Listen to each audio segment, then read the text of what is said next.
Hey, beautiful. Welcome back to Paddle Forward, Navigating Life's Currents, where we talk about life, business, motherhood, and everything in between. I am your host, Anacani Walters, and if this is your first time tuning in, I'm a nurse turned wellness coach, mom, military spouse, multi-passionate entrepreneur. I run multiple businesses from Fat Mermaids, where I help women conquer fear through paddleboarding, to Baby Bump and Beyond, where I guide moms through the journey of matrescence and to Empower Her Wave Agency, where I help women wellness entrepreneurs simplify, scale, and automate their businesses with heart. So basically, I do it all and I do a lot. And that's exactly what we're going to talk about today, the reality of really balancing business, motherhood, and finding time for that self-care. Because the reality is that there are days when it feels like we're crushing it, and then there's days when for me, it's that burnout territory, and I want to dive into that and how to really shift it into sustainable balance. So grab your metaphorical paddle, your tea, your coffee, whatever keeps you floating, and let's get to it. So I want to take you back to like my 20s and 30s because that was when I was a nurse and I was a workaholic. I overworked myself to the point that my body literally gave out on me. By the time I was 25, I ended up with two heart conditions, and I had a really hard time accepting it because when I was diagnosed, I had just finished maybe like 6 months prior to getting diagnosed, my first marathon, and I felt fantastic. I was in better shape than I was even in the military. And it was the hardest pill to swallow to know that I had these this first heart condition, and then literally a year later I got diagnosed with my second, and the doctors just pushing pills. They were just saying I'm some weird statistic of 6% of people in their 20s go get diagnosed with heart conditions for no reason, and I didn't have any family history that I knew of at the time, and just something inside me just could not accept it. And I tried to not take the medication, but it was so severe that they were like, if this is the reality check in, Connie, if you do not take your medication to manage your heart conditions, you have about 2 to 3 months to live. I was like, wait, what? And they're like, yeah, that's how bad it is. Like, they're like, you don't understand, your body is going to go into renal failure, and you're just going to be one of these 20-year-olds that are just going to collapse in the middle of the street one day and you're going to be dead. And so that was like, okay. So I did take the medication, but in my mind, I was like, I'm just determined to figure out what was going on. And I lived in this constant state of go, go, go, go, go. And obviously, it eventually caught up to me. I was working like crazy, and I didn't have to. That was the thing. But I think part of what I've learned through just doing shadow work and dealing with my past trauma is that I use work in terms of keeping myself busy as a coping mechanism. Because if I'm too busy to really focus on anything else, then I can't really deal with whatever emotion that I'm trying to run away from. And in my 20s, I had a lot that I was unresolved and I was running away from, or in denial to, or ashamed of. And so I used work as that medium to numb myself from my past. And I paid ultimately a big price for it. And it wasn't just so much the physical, but it was also this mental toll of just knowing this impending doom, feeling like I was always in constant overdrive. Sometimes, like, even the simplest things would really feel like I could feel the stress within my body. Like I was no longer able to do so many things. And everything that I had wanted to do, I had to be super conscious of. I could never forget my medication. I always had to have an extra month's worth just in case like some catastrophe happened and I couldn't get the pharmacy to refill my prescription, because that's how awful it felt when I was not on my meds. Like I felt like, I don't know, I've never done cocaine or like big drugs, but it really felt like if I was like, I could just imagine that this is what like a cocaine addict or crack addict feels like when they're going through withdrawal. It was awful, awful, awful. And I was in my 20s and 30s with this feeling of like I never knew if today was the day that I could still possibly get a stroke or have a heart attack because my heart conditions were so severe. And it sucked. It sucked living like that.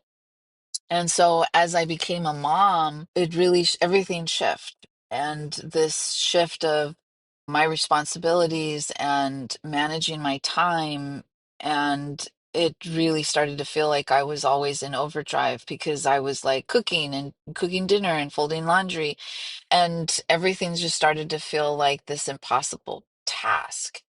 And finding that balance, being a mom, being a wife, being an entrepreneur, I think at the end of the day, none of it means anything if I'm too burnt out to enjoy it.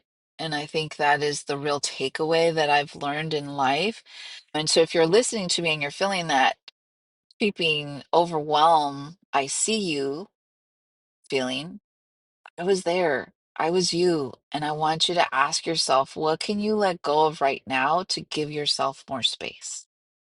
Because sometimes letting go is not failure. It is not a negative thing. It's actually sometimes what needs to happen for you to open yourself up to new, more beautiful things. And I want to be clear that I'm not telling you to just take a bubble bath and everything will be fine. We're parents. We don't have the time for fluffy, unrealistic self-care. And I found that through these like micro moments of mindfulness, they've made massive differences in my life. And so for me, what that really looked like is I started to do more restorative yoga instead of high intensity workouts because my nervous system severely needed calm and not more adrenaline. Like I didn't need to do no hatha yoga or like a ton of vinyasa yoga. I needed some more R&R and breath work and meditation, something that I truly never thought I'd love, was so amazing and truly rewired my stress response. And I am now passing that on to my son as I'm teaching him through toddler and me yoga. And evening wind downs where I start to put my phone away and actually disconnect, using blue lighting if I really do have to work, but really trying to give myself that 30 minutes before I lay down to close my eyes to not be on my phone, to not watch the TV, to read a book or do some more yoga. And I tend to do that with my son, is really been one of the biggest game changers for me because even it's opened up other opportunities, like I said with learning how to do meditation. I truly never thought I'd have the mindset or abilities to do it. And I did learn how to do it. I feel like I do it really well to the point where I've actually leaped into quantum leaping and hypnotic meditation. And it sounds like really just super out there and like surreal, but it's been so powerful for me rewiring my mindset and truly breaking free from my old stress patterns that were holding me back. Stress is about money, past traumas about money. I've been learning about money EQ. It's just opened my mind to like just hope and possibilities. And it's just been for me mind blowing. And I really love it. And so I want to talk about maybe some other practical ways to create that balance because when your life is involving kids in a daily life, we tend to get into this mindset of we have to get it all done while they're asleep. And I don't think that that's the right mindset. At least it wasn't for me because I know that a lot of the stuff that I can say is so much easier said than done. But at first, when I say that I think involving your kids in your daily life instead of trying to do it all is the better way to do it. So when I stopped trying to do chores, when I stopped trying to cook and clean and do the laundry while my son was sleeping, instead actually waiting until he woke up, taking that time to work, and then doing the stuff with him actually it worked better for me and my household. And again, I'm going to be completely transparent. It was pure chaos trying to fold laundry with my toddler helping. in the beginning, which really just meant making a mess, like at the end of the day. But once I started to shift my mindset, chores turned into like this connecting moment. We started cooking together instead of rushing to do it alone. We started making laundry a game instead of it becoming a stressor for me of having it seen every day as it starts to pile up. I started to let go of perfection and really started to embrace this mess because the house will never be 100% clean anyways. So it was more about doing more. It was not, sorry, it's not about doing more, but it was just about shifting the energy of what I was already trying to do. And in the interim, I ended up being able to do more, if that makes sense. So if you're in the season of really starting to just juggle all the things, I want you to take some of these away from today's episode and maybe try some of them and see. Again, it's not, my purpose in sharing a lot of this is not because I think that my way is the only way or it's the best way, but it's just to give you some other ways of maybe thinking about or new ideas of trying stuff because you're never going to know what works for you unless you try. But I want you to take away, if you take nothing else from today's listening, if you're still listening, remember that you're not a machine. And so overcommitting is not a badge of honor. And in fact, it is probably the fastest track to getting burnt out. Even micro moments of self-care matter. And I know that a lot of the times we can be like, well, I don't have time. You have 5 minutes, you have 10 minutes. It takes 5 minutes to do deep breathing exercises. You don't have to overhaul your life, but you can just start with one small shift today, a quick breathing exercise, a pranayama. You can go on my YouTube channel and I break down three of my favorite and really powerful breathing exercises that you can do. And you literally can do them within 5 minutes and involve your kids in your daily life. Focus on connection instead of perfection. And you really start to learn the power of this through my toddler and me yoga. And if you want to learn how to really learn how to integrate them, like if you're a yogi, or you used to be a yogi and you feel like you don't have time to do yoga since you've had kids, try my yoga magic. I give you the first 5 days of the 12 days of yoga magic for free. You can find the playlist on my YouTube channel. I'll link the description in the show notes and just give it a go and see how much fun. Like, just you're going to have to take those first few deep breaths. Tell yourself that you're gonna inhale the peace and exhale the chaos and just have fun. Like, let your inner child come out. And most importantly, give yourself grace because we're all figuring this out as we go. There is no magical innate handbook that some people have and some people don't. We're learning, and sometimes some of us weren't as prepared as some because we just didn't have anybody to teach us, or we didn't have the right people in our lives, at the right time to show us. And so, if you're hearing this message at the right time, I'm so honored to be here on this journey with you.